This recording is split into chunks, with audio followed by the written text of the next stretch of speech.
Well, hey there, and welcome to Wedding Planning Simplified. Sorry, I'm a couple of minutes late today. I have been having all of the tech issues, it would seem. So, happy snowy Sunday here in Ontario. Hopefully, you are doing well. I am sounding a little bit fuzzy today because I'm just getting over COVID. I guess it's probably coming for all of us at some point. So this week was my week, and my hubby is now starting to feel sick as well. So it's looking like we're going to be camped out in our house for a while yet. So in any case, welcome.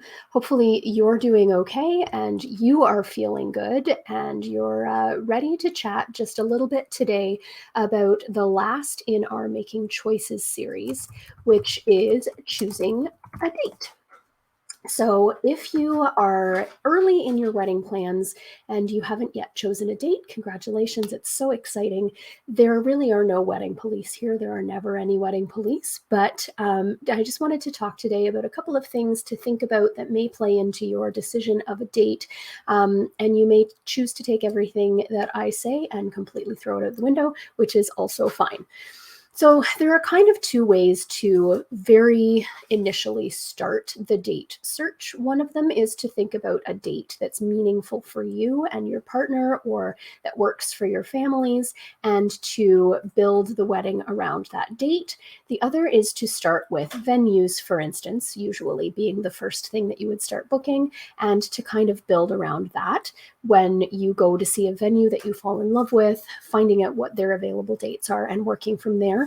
Either way, there's no right or wrong. You're going to come up with hopefully a date that you will be able to remember for the rest of your life because you'll celebrate every year and you'll be elbowing that partner saying, oh, don't forget, this is our anniversary. So regardless of how you get started, there are a couple of things that you'll want to think about. Oftentimes we find that our couples have a personal connection to a season or to a holiday or to a particular time of year. And whether that's because that's when they're most active outside and they love winter, or they love to be outdoors in the summer, or whether it's a season that's associated with maybe the time that you started dating. Maybe you want to choose something that's close to your actual dating anniversary. Maybe you both really love to go skiing in the winter. Maybe it's a time when you have some time off. If, for instance, you're both teachers, you might want to look at getting married in the summer. So thinking about the seasons is definitely something that a lot of people will focus on, and that can have a real aesthetic impact on your wedding as well. If you're doing a fall wedding in the changing leaves, chances are pretty good that you're going to want to maybe incorporate some of those fall colors, those deep jewel tones, those rich reds and purples and yellows and oranges. Whereas if you are going for more of a light, bright sort of garden party theme, you might find that that works better in the summer. So there are lots of things to consider where seasons are concerned.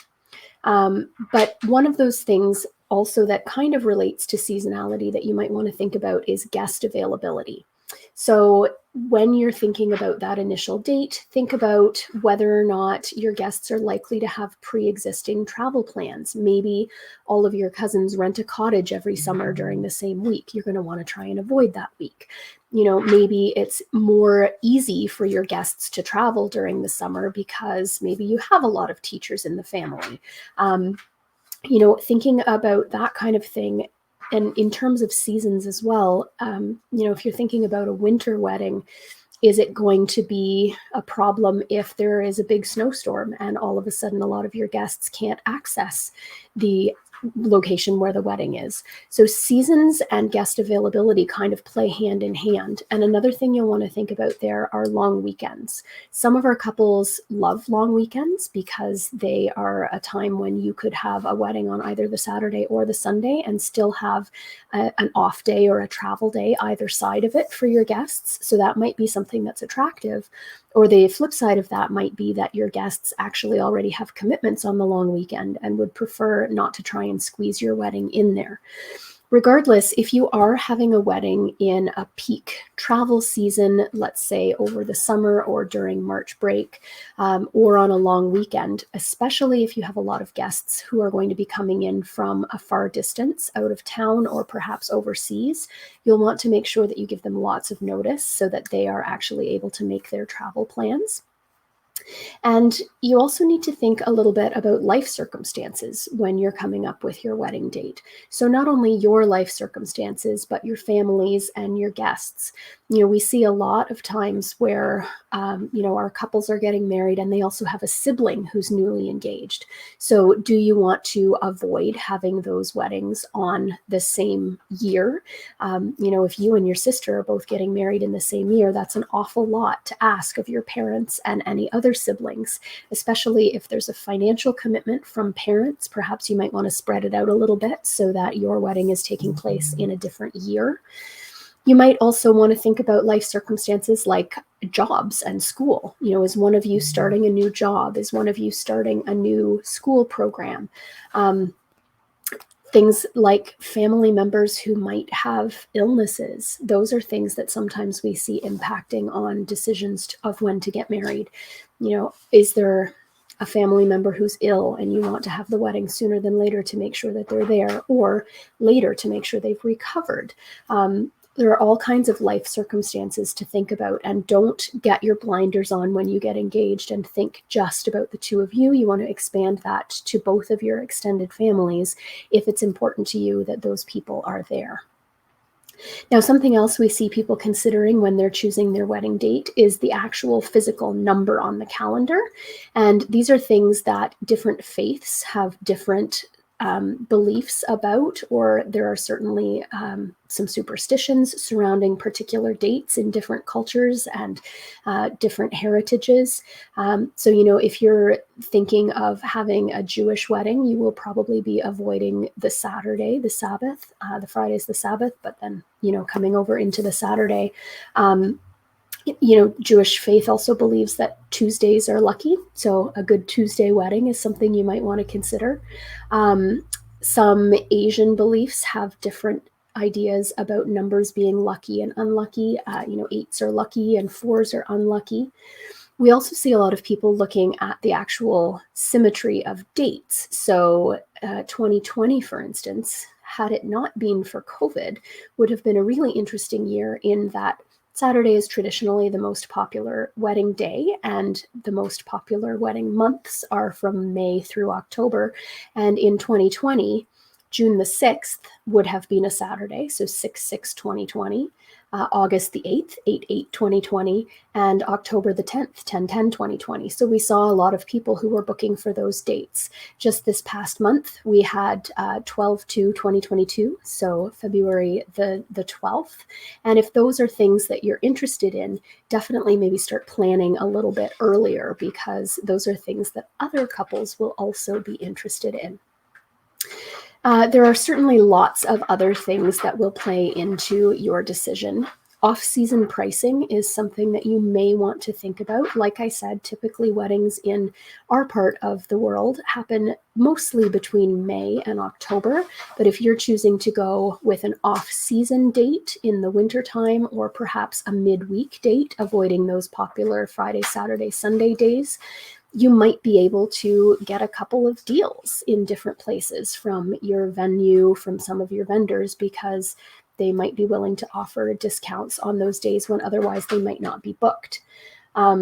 Just keep in mind, no matter when you're booking, weather and sun. So I mentioned earlier, if you're getting married in the middle of the winter, be cognizant of what happens if a big snowstorm blows up. I was the maid of honor in my friend Heidi's wedding years and years and years ago, and I spent, I think it was 6 hours driving to Guelph, which is an hour and a half drive from here, because I had to get there, but it was a terrible snowstorm and a lot of her guests couldn't make it. And she was quite upset about that, although she recognized that it had been a possibility because, Ontario, we live in the snow belt, right?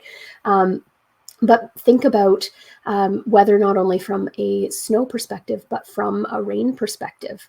Good old Ontario, nothing is predictable. So no matter whether you're getting married in July or September, you could have a 40-degree day with quite a humidex, or you could have a 12-degree day that's quite cool. It could rain at any time of the year. So making sure always that you have a solid rain plan, a solid inclement weather plan, is going to mean that you have that peace of mind that if you need to put that plan into place, you can. The other thing you'll want to think about when you're choosing a wedding date is the availability of the sun and the lighting for photography. So if you're getting married in the summertime, you're going to have many more hours of sunlight, whereas if you get married in the wintertime, the sun tends to go down by 5 o'clock, and that means that you don't have any usable light for outdoor photos. So that might be something even perhaps to have a conversation with a photographer about. If photography is something that's important on your list, maybe you want to bring the photographer up in the plans to the simultaneous time as you're planning to choose your venue, because if that's something that's important to you, a photographer will have a lot of insight about what's possible with light and sunset times and that kind of thing. Because you may think that it doesn't have much of an impact on your day if the sun goes down at 5 o'clock because photos aren't really that important to you. But it does probably mean that you'll have to move your ceremony up a little bit earlier so that you get some light for photos as opposed to everything being completely dark for a later ceremony. Thinking about seasonality of work as well. I mentioned teachers before being the obvious ones who have summers and March break and Christmas holidays off, but thinking about if you're in a job where you know that the spring is going to be a completely bonkers time at work, probably avoiding the spring is important, but also avoiding the time following your busy time at work, because you're going to be exhausted and you're not going to have time during that busy work time to put the final touches on your plans. Realistically, there's a lot of planning that has to happen right at the beginning of being engaged as you're looking for your venue and all your vendors. And then depending on the length of your engagement, there tends to be a bit of a lull in the middle, but then it's going to ramp up again right before your wedding. You're going to have to solidify all of your guest lists and meal choices, and you're going to have to finalize your day of stationery. You're going to have to connect with all of your vendors to finalize food and florals and decor and music. And there are a lot of things that have to happen in those 8 weeks before the wedding. So if you're planning to get married right after busy time at work, just know that you're not going to have time to do all of those things. You might also want to think about a honeymoon. If you're planning on going on a honeymoon right after the wedding, how feasible is that depending on the season or the time of year in which you get married? If you want to go somewhere hot for your honeymoon, maybe you don't want to get married right in the middle of the summer because it's going to be hot here and then hot wherever you go on your honeymoon. So ultimately, what this all boils down to is that there is no right or wrong choice. I am very fond of saying that there are no wedding police, and that is the case here as well. Just keep in mind that you always want to think about yourself, your family, and your guests in terms of convenience and comfort. You want as many of your loved ones to be able to attend as possible. And so choosing a time and a date and a season and a location where it's going to be easy for them to attend is going to be important to you if you want them there. There is no reason to get married in high wedding season unless you want to. You don't have to feel like you need to do what everybody else is doing just because they're doing it. There are definite benefits to getting married in May through October, but there are benefits to getting married in the off season as well. So find a time that works for you. Don't try to rush things just because everybody else is doing it. Take your time, enjoy your engagement, really make these decisions carefully, and take it step by step. There's no magic formula here. We always recommend that you start booking your venue and your vendors that can only do one wedding on your wedding day early in the process. And that might be something that determines your date. If you have no real strong feelings about a particular calendar date, then start with your venue and find out when they're available. Or if photography is really important, start with your photographer and find out when they're available. There are lots and lots of ways that you can approach this, but ultimately, it needs to be something that feels good for you and something that works for your loved ones so that you can relax and celebrate and enjoy the biggest party you're ever going to throw with the largest number possible of your friends and family. So again, I'm Amy from Unmistakably You. My apologies if this has been rambly and nonsensical. I think I'm out of the brain fog of COVID, but who knows, maybe I'm not. In any case, I hope that you have a fantastic week. We are always here if you have questions or concerns. Shoot us an email. I'm amy@unmistakably.you.com, or you can send us a private message here on Facebook. And please do pop into our Old East Wedding Market. It's taking place April 28th, 29th, and May 1st. Tickets are available online now at oldeastweddingmarket.com. It's a chance to meet lots of unique vendors and have a really great experience and lots of fun while you plan your wedding. Wishing you all the best. Happy planning. Have a great week.